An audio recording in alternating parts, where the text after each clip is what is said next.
ہم میں سے بہت سارے لوگوں کو پتہ ہی نہیں ہوتا اور ہمیں نظر کھا جاتی ہے، اور اگر تم تھوڑے سے بھی لبرل ہو نا تو میری یہ ویڈیو بے شک سکپ کر دینا، کیونکہ اس ویڈیو میں یہ ثابت کرنے لگا ہوں آج کہ تمہارے جو نقصان ہو رہے ہیں، تمہارا سب کچھ کرنے کے باوجود اگر تم زندگی میں سٹرگل کر رہے ہو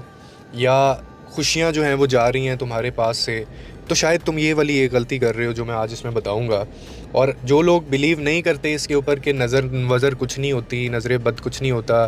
تو انسان جو ہے وہ اپنی غلطیوں کی وجہ سے، تو تم اس ویڈیو کو سکپ کر سکتے ہو، مت سننا۔ سب سے پہلے تو ایک حقیقت کو تم سمجھ لو کہ جو نظر بد ہوتی ہے، بری نظر جو ہوتی ہے نا، یہ ایک حقیقت ہے 100%،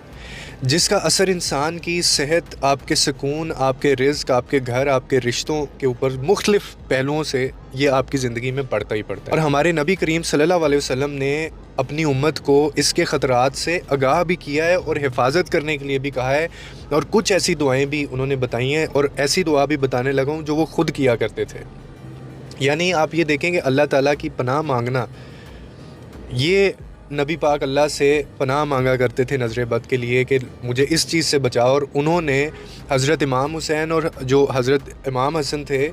انہوں نے ان کے لیے بھی یہ دعا پڑھا کرتے تھے۔ اب وہ دعا کون سی تھی، وہ کتنی خوبصورت دعا ہے، میں آپ کو بھی بتاتا ہوں، جس کا ترجمہ یہ ہے کہ میں اللہ تعالیٰ کے کامل کلمات کے ذریعے ہر شیطان، ہر زہریلے جانور اور ہر نقصان دہ نظر سے اللہ کی پناہ مانگتا ہوں میں۔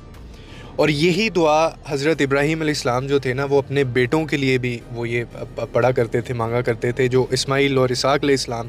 جو تھے ان کے لیے بھی وہ یہ پڑھتے تھے۔ یعنی اس میں آپ دیکھیں لوگوں کیوں کہا گیا کہ جب کسی چیز کو دیکھو تو ماشاءاللہ کہہ دینا، یہ بہت بڑی بات ہوتی ہے۔